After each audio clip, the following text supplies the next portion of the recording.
ఒక మనిషి తన జీవితకాలమంతా కష్టపడి పనిచేసి అంటే తన జీతంలోంచి కొంత భాగాన్ని క్రమం తప్పకుండా పక్కన పెడతాడు కదా. వృద్ధాప్యంలో శరీరంలో సత్వ తగ్గినప్పుడు ఆ దాచుకున్న డబ్బే తనను బతికిస్తుందని గట్టిగా నమ్ముతాడు. అవును, ఎవరిపైన ఆధారపడకుండా ఒక గౌరవంగా జీవించేలా చేస్తుందని ఆశిస్తాడు. కరెక్ట్. ప్రావిడెంట్ ఫండ్ అనగానే మనకు వెంటనే గుర్తుకొచ్చే పదం భద్రత. కానీ ఆ భద్రతను అందించాల్సిన వ్యవస్థే ఒక ఉరితాడుగా మారితే, ఇవ్వాల్సిన డబ్బుల కోసం ఆఫీసుల చుట్టూ ఏళ్ల తరబడి తిప్పుకుంటే అది నిజంగా ఊహించడానికే చాలా కష్టంగా ఉంటుంది. ఈ రోజు మన ఈ లోతైన విశ్లేషణలో సరిగ్గా ఇలాంటి తీవ్రమైన పరిస్థితుల గురించే మాట్లాడుకోబోతున్నాం. మాధ్యమం మరియు కేరళ కౌముది పత్రికల్లో వచ్చిన కేరళ రాష్ట్రానికి చెందిన ఇద్దరు వృద్ధుల గుండెల్ని పిండేసే కథనాలను మనం పరిశీలించబోతున్నాం. ఈ రెండు కథనాలు కూడా ఎంప్లాయీస్ ప్రావిడెంట్ ఫండ్ ఆర్గనైజేషన్, అదే మన ఈపీఎఫ్ఓ చుట్టూ తిరుగుతున్నాయి. అంటే ఈ కథనాల్లో ఉన్నది కేవలం వాస్తవాలు మాత్రమే కాదండి. మన కళ్లకు కనిపించేది ఒక వ్యవస్థ, ఆ వ్యవస్థలోని కఠినమైన నియమాలు. అవును, ఆ నియమాల వెనుక ఉన్న లోపాలు, ఆ బ్యూరోక్రాటిక్ నిబంధనల వల్ల జరుగుతున్న తీవ్రమైన ప్రాణ నష్టాలు ఈరోజు మనం ప్రధానంగా అర్థం చేసుకోవాల్సిన అంశాలు. నిబంధనలు అనేవి మనుషుల కోసం కదా, వాళ్ళ సంక్షేమం కోసం తయారు చేయబడతాయి, అంతే కదా. కానీ అదే నిబంధనలు ఒక యాంత్రికమైన అడ్డంకిగా మారినప్పుడు సిస్టమ్ ఎంత అమానవీయంగా ప్రవర్తిస్తుందో ఈ విశ్లేషణ ద్వారా మనకు స్పష్టమవుతుంది. సరే, దీన్ని కాస్త విడమర్చి చూద్దాం. ముందుగా కొచ్చికి చెందిన 69 కేపీ శివరామన్ గారి కథతో మొదలు పెడదాం. ఆయన అపోలో టైర్స్ సంస్థలో ఉద్యోగిగా పనిచేసి రిటైర్ అయ్యారు. ఓ, అపోలో టైర్స్. అవును. తన జీవితకాలపు పొదుపైన పిఎఫ్ డబ్బుల కోసం ఆయన కొచ్చిలోని ఈపీఎఫ్ఓ ఆఫీస్ చుట్టూ ఏకంగా 9 ఏళ్ల పాటు తిరిగారు. ఆయనకు రావాల్సిన డబ్బులను అధికారులు ఆపేశారు. దానికి వాళ్ళు చూపించిన కారణం ఏమిటో తెలుసా? ఏంటి? ఆయన దగ్గర ఒక స్కూల్ సర్టిఫికెట్ లేకపోవటం. అంటే ఎప్పుడో దశాబ్దాల క్రితం నాటి స్కూల్ సర్టిఫికెట్. 6-10 వయసు దాటిన ఒక వృద్ధుడి దగ్గర లేదన్న ఒకే ఒక్క సాంకేతిక కారణంతో ఆయన డబ్బులు నిలిపివేశారు. ఇది వినడానికే చాలా దారుణంగా ఉంది. ఒక వృద్ధుడు తన సొంత డబ్బు కోసం కేవలం ఒక చిన్న కాగితం కోసం 9 ఏళ్ల పాటు ఆఫీసుల చుట్టూ తిరగడం అంటే మాటలు కాదు. అవును. ఇక్కడ మనం గమనించాల్సిన విషయం ఏమిటంటే ఈపీఎఫ్ఓ లాంటి సంస్థలు వయసు నిర్ధారణ కోసం కొన్ని ప్రామాణిక పత్రాలను అడుగుతాయి. స్కూల్ లీవింగ్ సర్టిఫికేట్ లేదా బర్త్ సర్టిఫికేట్ అందులో ఒకటి. కానీ 9 ఏళ్ల పాటు ఒక వ్యక్తి అదే పనిగా తిరుగుతున్నప్పుడు ప్రత్యామ్నాయ మార్గాలను అన్వేషించాల్సిన బాధ్యత ఆ వ్యవస్థ మీద ఉంటుంది కదా. కానీ ఇక్కడ ఒక్క నిమిషం, నాకు చిన్న సందేహం. ఈపీఎఫ్ఓ వేల కోట్ల రూపాయలను, లక్షలాది అకౌంట్లను నిర్వహిస్తుంది కదా. అవును, భారీ స్థాయిలోనే ఉంటుంది.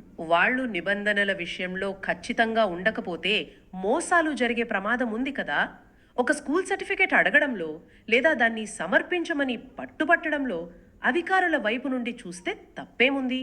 వాళ్ళ పని వాళ్ళు చేస్తున్నారు కదా అని ఎవరికైనా అనిపించవచ్చు. మీరు అడిగింది చాలా వ్యాలిడ్ పాయింట్. నిధుల నిర్వహణలో ఖచ్చితత్వం ఉండాలి, అందులో ఎలాంటి సందేహం లేదు. మోసాలను అరికట్టడానికి డాక్యుమెంట్ వెరిఫికేషన్ అనేది ఖచ్చితంగా జరగాలి. కానీ ఇక్కడే మనం బ్యూరోక్రసీ ఎలా పనిచేస్తుందో అర్థం చేసుకోవాలి. ప్రభుత్వ నిబంధనల్లో ఎప్పుడూ ఒక వెసులుబాటు ఉంటుంది. దాన్ని అడ్మినిస్ట్రేటివ్ పరిభాషలో డిస్క్రెషనరీ పవర్, అంటే విచక్షణాధికారం అంటారు. ఓ, అంటే ఎక్సెప్షన్స్ ఇవ్వొచ్చా? ఖచ్చితంగా. ఒక అసాధారణ పరిస్థితి ఎదురైనప్పుడు ఇతర ధృవీకరణ పత్రాలను ఆధారం చేసుకుని లేదా ఒక అఫిడవిట్ తీసుకుని నిర్ణయం తీసుకునే అధికారం పై స్థాయి అధికారులకు ఉంటుంది. మరి అలాంటప్పుడు శివరామన్ గారి విషయంలో ఆ అధికారాన్ని ఎందుకు వాడలేదు? 9 ఏళ్లంటే చిన్న విషయం కాదు కదా. అక్కడే అసలు సమస్య ఉంది. అధికారుల్లో ఉండే ఆడిట్ భయం. ఆడిట్ భయమా? అవును. ఒక అధికారి తన విచక్షణాధికారాన్ని ఉపయోగించి ఆ పిఎఫ్ డబ్బులను విడుదల చేశారనుకుందాం. 5-6 ఏళ్ల తర్వాత వేరే ఎవరో ఆడిటర్ వచ్చి ఆ ఫైల్ ఓపెన్ చేసి ఇక్కడ స్కూల్ సర్టిఫికెట్ లేకుండా డబ్బులు ఎలా ఇచ్చారు అని ప్రశ్నిస్తే ఆ అధికారి సంజాయిషీ ఇచ్చుకోవాల్సి వస్తుంది. ఆహా, అంటే తమ ఉద్యోగానికి ఎక్కడ ప్రాబ్లం వస్తుందో అని. కరెక్ట్. ఆ భయంతో చాలా మంది అధికారులు ఏ రిస్క్ తీసుకోకుండా ఆ రూల్ బుక్లో ఉన్నది ఉన్నట్టుగా ఫాలో అయిపోతారు. ఆ ఫైల్ వెనుక ఒక మనిషి ఆకలితో ఉన్నాడా, ప్రాణాపాయ స్థితిలో ఉన్నాడా అనే మానవతా కోణం ఆ ఆడిట్ అభ్యంతరాల ముందు పూర్తిగా మరుగున పడిపోతుంది. ఇది వింటుంటే నాకు ఒక విషయం గుర్తొస్తోంది. ఇది అచ్చంగా ఒక కంప్యూటర్ సాఫ్ట్వేర్ ప్రోగ్రామ్ లాగా ఉంది. ఎలాగంటే అంటే ఆన్లైన్ ఫామ్లో ఒక చిన్న డేటా ఫీల్డ్ ఖాళీగా వదిలేస్తే ఆ సాఫ్ట్వేర్ ఫేటల్ ఎర్రర్ అని చూపిస్తూ ప్రాసెస్ను ఆపేస్తుంది తప్ప ఆ స్క్రీన్ అవతల కూర్చున్న మనిషికి ఆ పని ఎంత అత్యవసరమో దానికి తెలియదు కదా. ఇక్కడ అధికారులు కూడా మనుషుల్లా కాకుండా కేవలం ఫీల్డ్స్ చెక్ చేసే ఆ సాఫ్ట్వేర్ లాగే తయారయ్యారు. సరిగ్గా చెప్పారు. ఇక్కడ ఆశ్చర్యకరమైన విషయం ఏమిటంటే ఈ యాంత్రికమైన ఆలోచన ధోరణి వల్లే ఇంతటి విషాదం చోటు చేసుకుంది. వ్యవస్థ తన అసలు ఉద్దేశమైన మానవ సంక్షేమం అనే విషయాన్ని ఎలా మర్చిపోతుందో ఇదొక ఉదాహరణ. 9 ఏళ్ల నిరాశ తరువాత విసిగిపోయి తీవ్రమైన మనస్తాపం చెంది ఫిబ్రవరి 7వ తేదీన శివరామన్ గారు అదే ఈపీఎఫ్ఓ ఆఫీస్లో విషం తాగి ఆత్మహత్య చేసుకున్నారు. నిజంగా చాలా బాధాకరం. కానీ ఇక్కడే ఒక పెద్ద ట్విస్ట్ ఉంది. ఒక వ్యక్తి దాహంతో ఉన్నప్పుడు గుక్కెడు నీళ్లు ఇవ్వకుండా అతను చనిపోయాక అదే నీళ్లతో అభిషేకం చేసినట్లుంది ఈ వ్యవస్థ తీరు. ఎందుకలా అంటున్నారు? ఎందుకంటే ఆయన చనిపోయిన వెంటనే provident fund pensioners association general secretary KJ Alfred జోక్యం చేసుకున్నారు. అప్పటిదాకా అధికారులు ఏ స్కూల్ సర్టిఫికేట్ అయితే కావాలని 9 ఏళ్లుగా పట్టుబట్టారో ఆ సర్టిఫికేట్తో సంబంధం లేకుండానే చనిపోయిన మరుసటి రోజే 94,000 రూపాయలు చెల్లించేశారు. ఓ వావ్! అసలు 9 ఏళ్లుగా దొరకని పరిష్కారం ఒక మనిషి ప్రాణం పోగానే కేవలం ఒక్క రోజులో ఎలా మినహాయించబడింది? అదే మరి. ఆ సంఘటన బయటకు రావడం, పత్రికల్లో వార్తగా మారడం, పెన్షనర్స్ అసోసియేషన్ నుండి ఒత్తిడి రావడం, ఇవన్నీ జరగగానే వాళ్ళ ఆడిట్ భయం కాస్త పబ్లిక్ స్కాండల్ భయంగా మారింది. వెంటనే వాళ్ళు తమ విచక్షణాధికారాన్ని వాడేశారు. అంటే వాళ్ళకి ఆ పవర్ ఉందన్నమాట మొదటి నుంచి. ఖచ్చితంగా. పత్రాలు లేకపోవడం ఇక్కడ సమస్య కాదు. బాధ్యత తీసుకోవడానికి ఎవరు ముందుకు రాకపోవడమే అసలు సమస్య అని ఇక్కడ స్పష్టమవుతోంది. ఒక సామాన్యుడికి డబ్బులు ఇవ్వాల్సి వచ్చినప్పుడు ఈ బ్యూరోక్రసీ ఆడిట్ల భయంతో ఎంత నెమ్మదిగా కదులుతుందో చూసాం కదా. అయితే ఇచ్చిన డబ్బును తిరిగి ఇవ్వమని అనూహ్యంగా అడిగితే జరిగిన మరో విషాదానికి ఇప్పుడు వద్దాం. అవును, అది ఇంకా షాకింగ్గా ఉంటుంది. ఇది తిరువనంతపురానికి చెందిన 73 ఏళ్ల ఎం అజీజ్ కన్ను గారి కథ. ఆయన మిల్మా అంటే కేరళ కోఆపరేటివ్ మిల్క్ మార్కెటింగ్ ఫెడరేషన్లో పనిచేసి రిటైర్ అయ్యారు. ఆయనకు ఈపీఎఫ్ఓలో హై ఆప్షన్ కేటగిరీ కింద నెల 5,036 రూపాయల పెన్షన్ వచ్చేది. అవును, ఇక్కడ మనం ముందుగా ఈ హై ఆప్షన్ కేటగిరీ అంటే ఏమిటో, దాని చుట్టూ ఉన్న వివాదం ఏమిటో కొంచెం లోతుగా అర్థం చేసుకోవాలి. తప్పకుండా. అసలేంటి ఈ హై ఆప్షన్? సాధారణంగా పిఎఫ్ విరాళాలు ఒక నిర్దిష్ట వేతన పరిమితి మీద మాత్రమే క్యాలిక్యులేట్ చేయబడతాయి. ఉదాహరణకు ఒక వ్యక్తి అసలు జీతం 50,000 ఉన్న చట్ట ప్రకారం 15,000 రూపాయల పరిమితిని ప్రాతిపాదికన తీసుకున్న దాని మీదే పిఎఫ్ కట్ చేస్తారు. ఓహో, అంటే జీతం ఎంతున్నా ఆ 15,000కే క్యాలిక్యులేట్ చేస్తారా? అంతే. దానివల్ల రిటైర్మెంట్ తర్వాత వచ్చే పెన్షన్ కూడా చాలా తక్కువగా ఉంటుంది.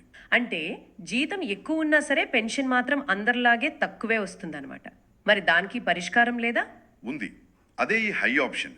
ఉద్యోగి మరియు యాజమాన్యం ఇద్దరూ అంగీకరిస్తే ఆ చట్టబద్ధమైన పరిమితితో సంబంధం లేకుండా ఉద్యోగి తన అసలు జీతం అదే యాక్చువల్ శాలరీ ఆధారంగా పిఎఫ్ విరాళాలు చెల్లించవచ్చు.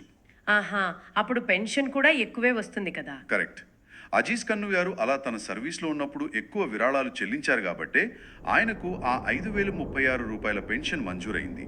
కానీ సమస్య ఎక్కడొచ్చిందంటే ఈపీఎఫ్ఓ ఇటీవల కాలంలో ఈ హై ఆప్షన్ పెన్షన్లను పునఃపరిశీలించడం మొదలుపెట్టింది. ఎందుకని? కొన్ని అంతర్గత ఆడిట్స్ లేదా సుప్రీంకోర్టు తీర్పుల అన్వయింపులో వచ్చిన గందరగోళం వల్ల స్థానిక ఈపీఎఫ్ఓ ఆఫీసులు ఏకపక్షంగా పాత పెన్షన్లను లెక్కగట్టి వాటిని భారీగా తగ్గించడం ప్రారంభించాయి. ఇక్కడే విషయం మరింత ఆసక్తికరంగా మారుతుంది. అజీజ్ కన్ను గారి విషయంలో జరిగింది సరిగ్గా ఇదే. 2023లో ఆయన పెన్షన్ను అకస్మాత్తుగా తగ్గించేశారు. అవును. కానీ ఆయన అక్కడితో ఆగిపోలేదు. కేరళ హైకోర్టును ఆశ్రయించి తన పెన్షన్ తగ్గించకూడదని ఒక ఆర్డర్ కూడా తెచ్చుకున్నారు.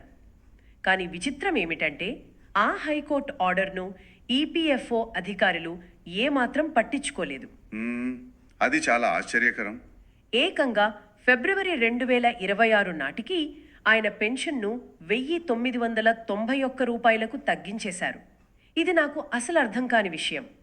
దేశంలో ఉన్న ఒక ఉన్నత న్యాయస్థానం ఇచ్చిన ఆదేశాలను సైతం ఒక ప్రభుత్వ విభాగం కింది స్థాయి అధికారులు ఎలా ధిక్కరించగలుగుతారు? దీన్ని మనం విస్తృత కోణంలో చూస్తే న్యాయ వ్యవస్థ ఆదేశాలను సైతం లెక్క చేయని అధికారుల ఏకపక్ష వైఖరి ఇక్కడ స్పష్టంగా కనిపిస్తోంది. ఇది బ్యూరోక్రసీలో కనిపించే మరో పెద్ద లోపం. కోర్టు ఆర్డర్ వచ్చినప్పుడు అధికారులు వెంటనే దాన్ని అమలు చేయరు. వారు దాన్ని తమ లీగల్ డిపార్ట్మెంట్కు పంపుతారు, లేదా తమ హెడ్ ఆఫీస్ నుండి ఒక సర్క్యులర్ వచ్చే వరకు వేచి చూస్తారు.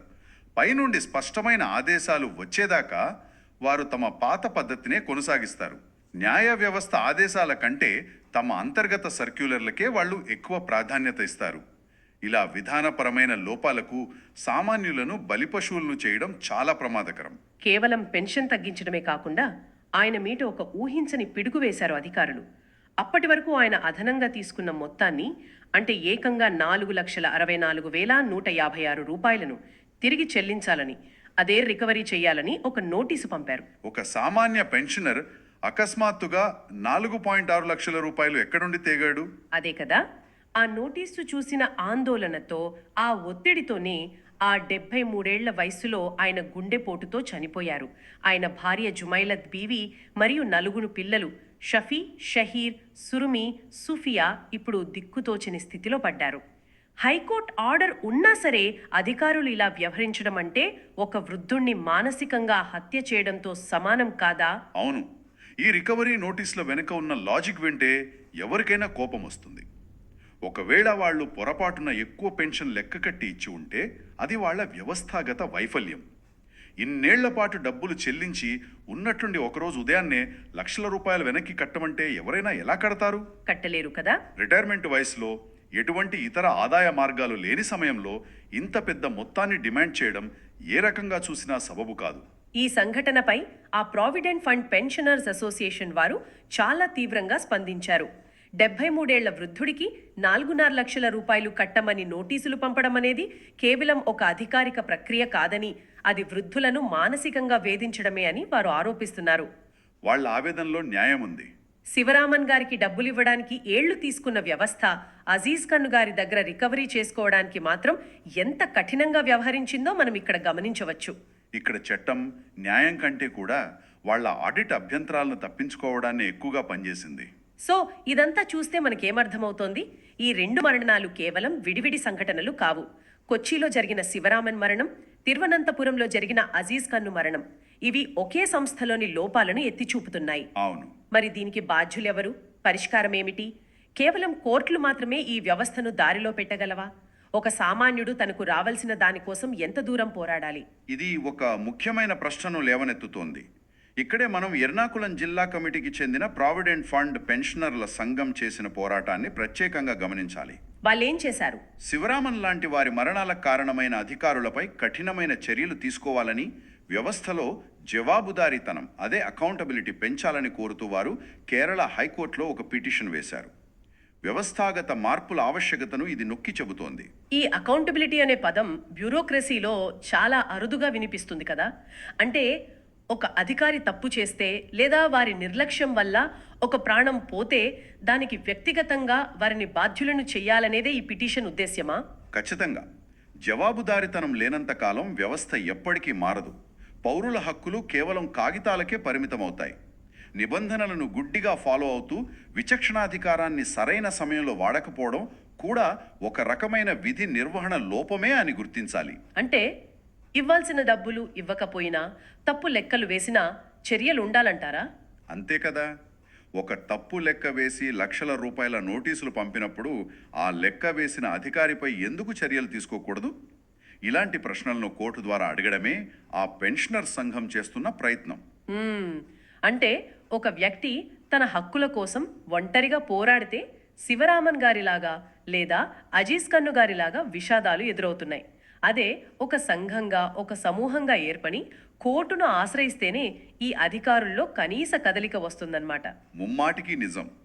విధానపరమైన చట్టాలపై అవగాహన పెంచుకోవడం ఎంత ముఖ్యమో, వ్యవస్థలోని లోపాలను ప్రశ్నించడానికి ఒక సామూహిక శక్తిగా ఏర్పడటం కూడా అంతే ముఖ్యమని ఈ సంఘటనలు స్పష్టం చేస్తున్నాయి. ఒక వ్యవస్థ అనేది సామాన్యుణ్ణి ఆదుకోవాలి, అతనికి అండగా నిలబడాలి, కానీ తన నిబంధనలతో అతన్ని అణిచివేయకూడదు అన్నదే ఇక్కడ అసలు పాయింట్. ఒకవైపు దశాబ్దాల క్రితం నాటి స్కూల్ సర్టిఫికెట్ లేదని ఒకరు, మరోవైపు అప్పటికే ఇచ్చిన డబ్బును తప్పుగా లెక్కగట్టామని చెప్పి తిరిగి కట్టమన్నారని మరొకరు. ఇద్దరు వృద్ధులు ఎన్నో ఆశలతో రిటైర్ అయిన వారు, బ్యూరోక్రాటిక్ కఠిన నిబంధనల వల్ల ప్రాణాలు కోల్పోయిన తీరును ఈరోజు మనం క్రోడీకరించాం. అవునండి. అయితే ఈ చర్చను ముగించే ముందు మూల కథనాల్లో లేని కానీ ఒక ఆలోచింపజేసే కోణాన్ని ఇక్కడ ప్రస్తావించాలనుకుంటున్నాను. తప్పకుండా చెప్పండి. మనం ఇప్పుడు ఒక డిజిటల్ యుగంలో బతుకుతున్నాం కదా. వేలిముద్ర వేస్తే క్షణాల్లో సమాచారం అంతా కళ్ల ముందు ప్రత్యక్షమయ్యే ఆధార్ లాంటి అత్యాధునిక బయోమెట్రిక్ వెరిఫికేషన్ వ్యవస్థలు మనకు అందుబాటులో ఉన్నాయి.